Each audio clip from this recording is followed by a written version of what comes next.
Hey guys, I'm one of the coaches over at Acton Fit Body Bootcamp. My name is Kelly, and I wanted just to pop in today. I'm going to just give a little bit of a breakdown of what we talked about at the nutrition seminar the other day. So this will be great for those of you who came to the seminar as well as those of you who weren't able to make it.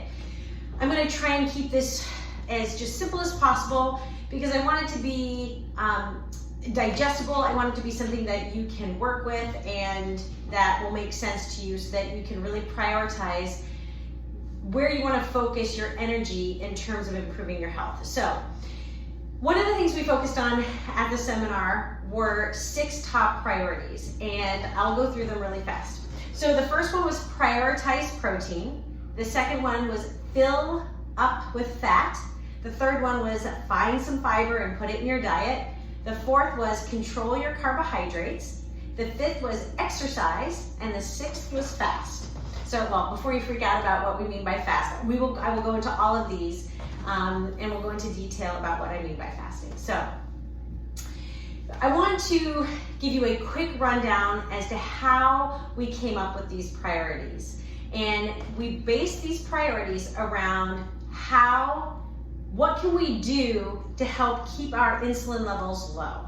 So you may be thinking, what does insulin have to do with me losing weight, with me feeling good and me being healthy? Insulin's for people with type 2 diabetes or type 1 diabetes. That has nothing to do with me. So I want to break down why paying attention to our insulin levels is important for every single one of us and how you can manage that insulin. So insulin, first let me tell you what insulin is. Insulin is a hormone that's released by our pancreas that helps take glucose that is in our blood and move it from our blood into our cells so that we can use it for energy.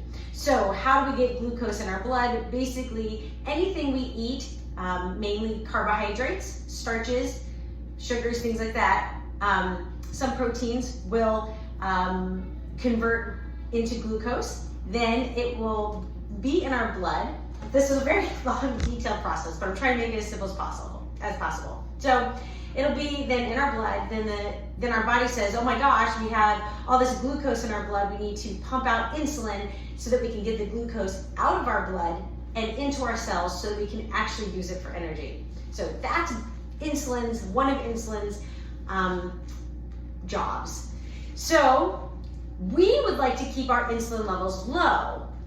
And why is that? Well, we would like, what science has found in recent years is that the more insulin we have in our body, the more likely we become insulin resistant.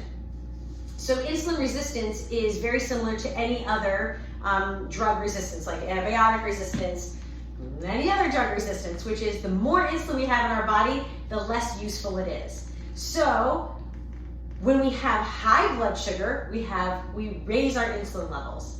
The more insulin we have, the less effective it becomes. So we have to continue to use more and more and more insulin to do the same job it always has done.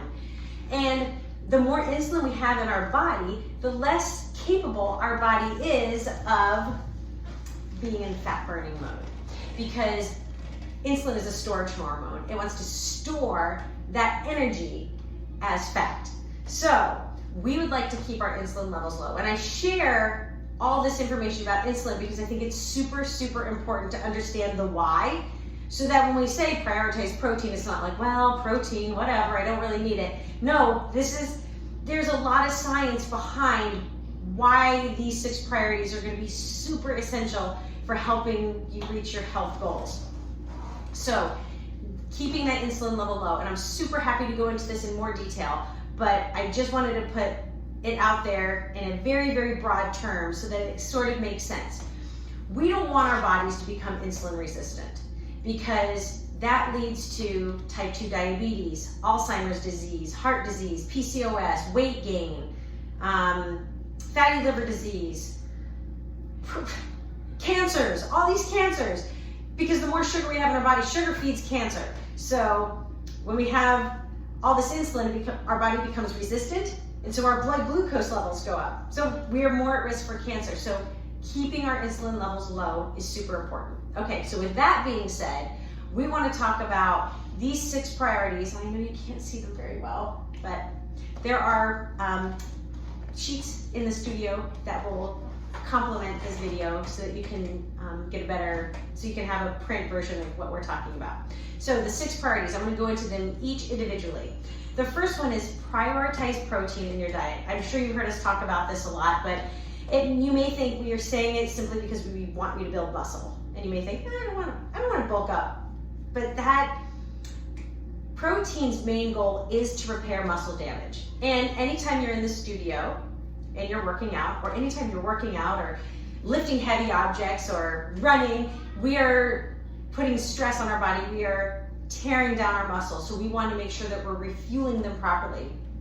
Protein is the main source of rebuilding our muscles.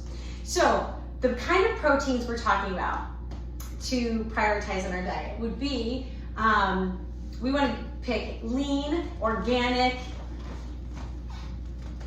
meat like chicken, lean beefs, eggs, dairy, cheese, nuts, seeds, like yogurt, cottage cheese, milk, nutseed milks. The proteins we want to avoid are some of those fatty proteins or highly processed meats, like deli meat. We would like to avoid deli meat because deli meat contains toxins.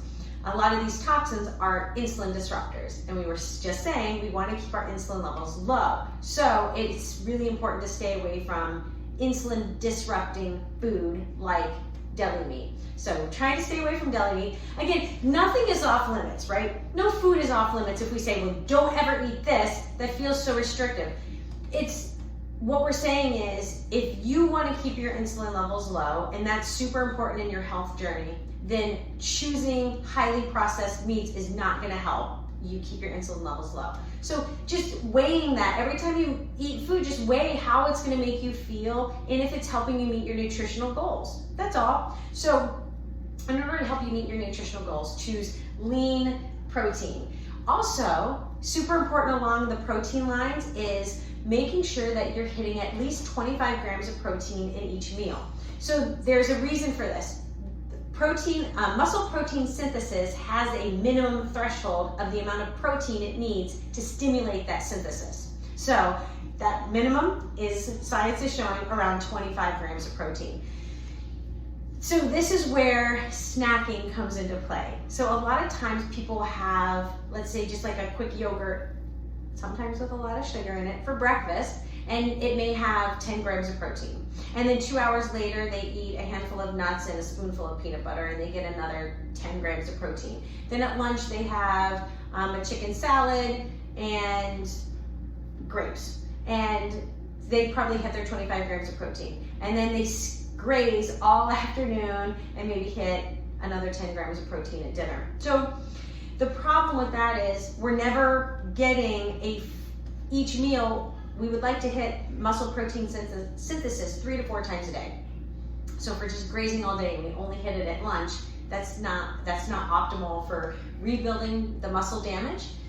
And we want to make sure our bodies, in order to also keep insulin levels low, it is ideal to have a high percentage of muscle compared to body fat. So the more muscle we have, the less body fat we have, because muscle is just going to burn through glucose, keeping those insulin levels low. Okay, so that's protein. Second, we want to fill up with healthy fat. We went through the 90s with everything being fat-free and scaring everybody to death that fat was bad for us because fat was going to make us fat and fat was going to give us heart attacks. And that is not what the science is showing. The science is showing how important fat is for our body to absorb nutrients, to help us stay satiated, and help us keep our insulin levels low. Fat, just like protein, has very little effect on our insulin, but gives us a lot of nutrients that we need. Also helps transport essential minerals and vitamins into our cells. So fat is super important. We want to make sure that we're filling up with healthy fats like avocados, dairy fat, animal fats, meat, cheese, yogurt, nuts, seeds, avocados, coconut oil, olive oil, avocado oil. Those sorts of fats are wonderful for our body. What the fats we want to avoid are some of those highly processed fats, fats that we're going to find in prepackaged food, anything that comes with a wrapper on it. When we have those fats, a lot of those fats are man-made and synthesized, and those synthesized fats have toxins, and like we said before, toxins are insulin disruptors, and insulin disruptors are going to keep our insulin levels high, which is the opposite of what we want. We want low insulin levels. So we want to make sure we're keeping our fat consumption to the healthy fats. Okay, third, the other thing with fats and protein is they're kind of like a buddy system. So not only do they have very little effect on our insulin levels, but when we do eat something that would convert quickly to sugar and cause that insulin spike, fat and protein are sort of like, they're like blockers.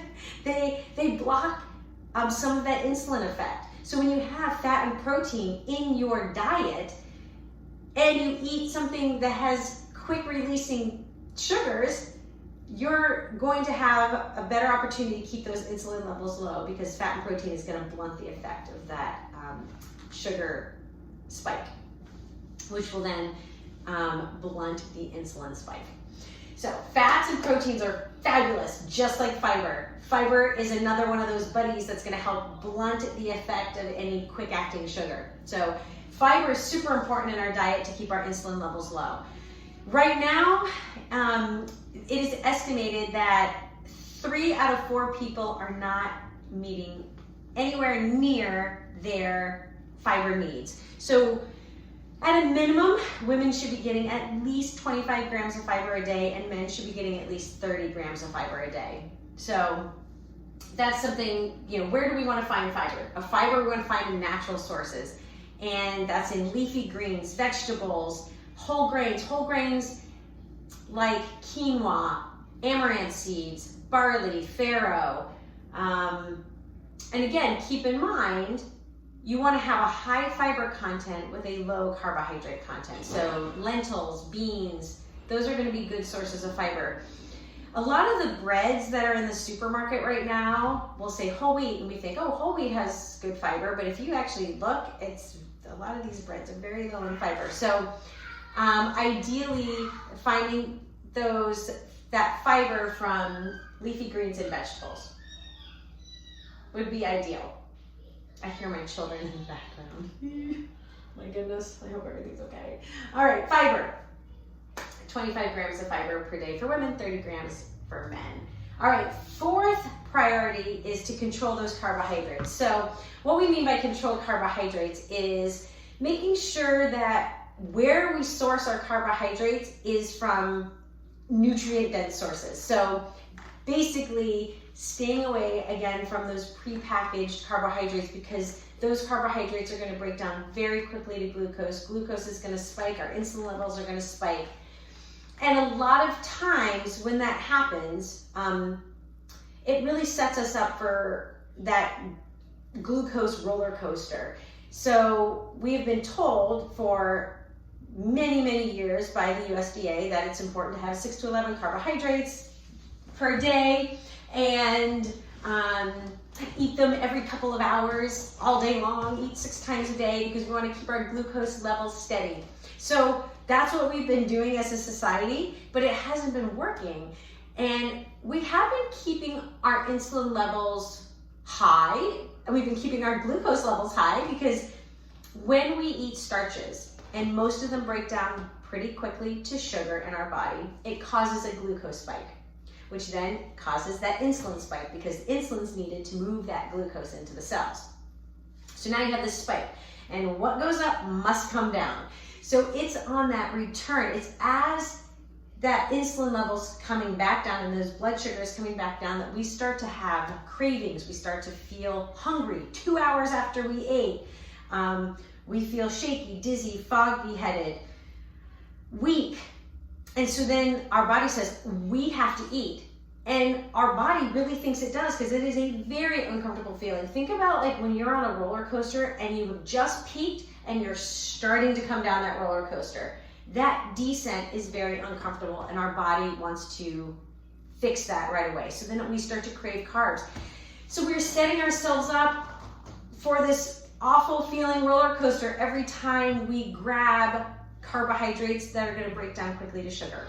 That's going to be cake, candy, cookies, ice cream, cereals, bread, white potatoes, white rice, sometimes brown rice, something like the wild rice is pretty good.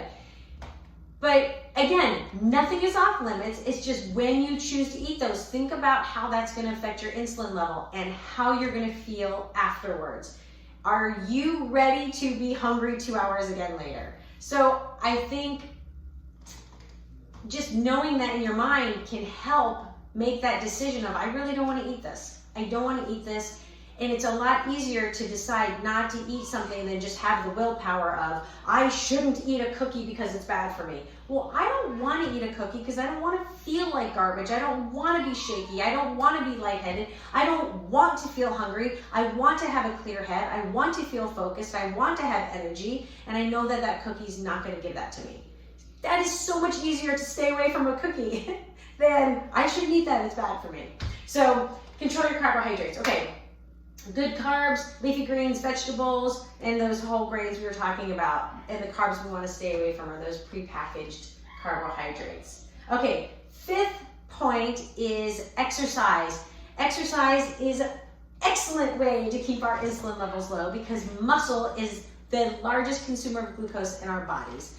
Our brain, pound for pound, uses more glucose, 4 times more glucose than the rest of our body, but we have more muscle than we have brain. So our muscle can consume glucose without needing insulin. So we're able to burn through glucose without even having to tap in or elevate our insulin levels at all. So exercise is an excellent way to keep our insulin levels low. And exercise, like especially resistance training, builds muscle. The more muscle we have, the more we're burning through glucose and keeping those insulin levels low. So exercise is vital. And right after exercise, for about 6 to 8 hours, we are in a highly sensitive insulin mode. So we are extremely insulin sensitive about 6 to 8 hours post-exercise. And we want to be insulin sensitive. We want a tiny bit of insulin to do an excellent job.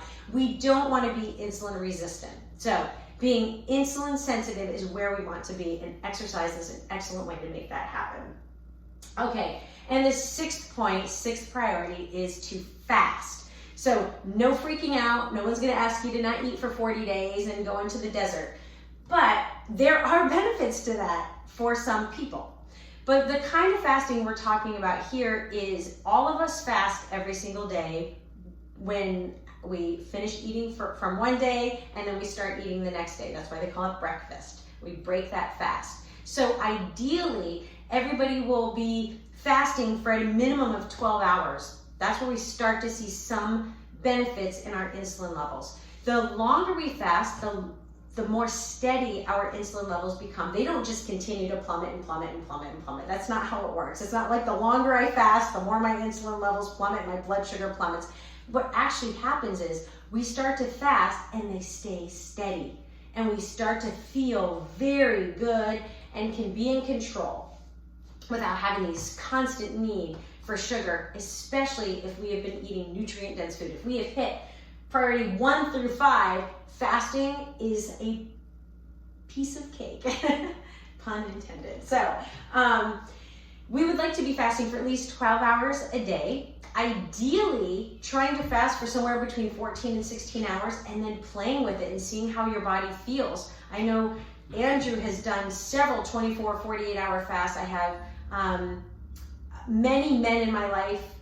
That sounded terrible. I have many friends who are men who have had a lot of success with longer fasts. I have had more success fasting on a typical daily basis for that 14 to 18 hours. Somewhere in there works very well for me. I've done a couple of 24-hour fasts and just not there yet. Not there yet. But I would like to be, because there are huge benefits to long fast, like autophagy, which is where your body just starts eating all the terrible cells in your body that are causing cancer. And I would love to get rid of any cancer-causing cells in my body. I just haven't had super success with longer fasts. So definitely talk to Andrew if you are interested in longer fasts. I've had great success in just those 14 to 18 hours where I am just not hungry, and it's super easy for me to stay in that range.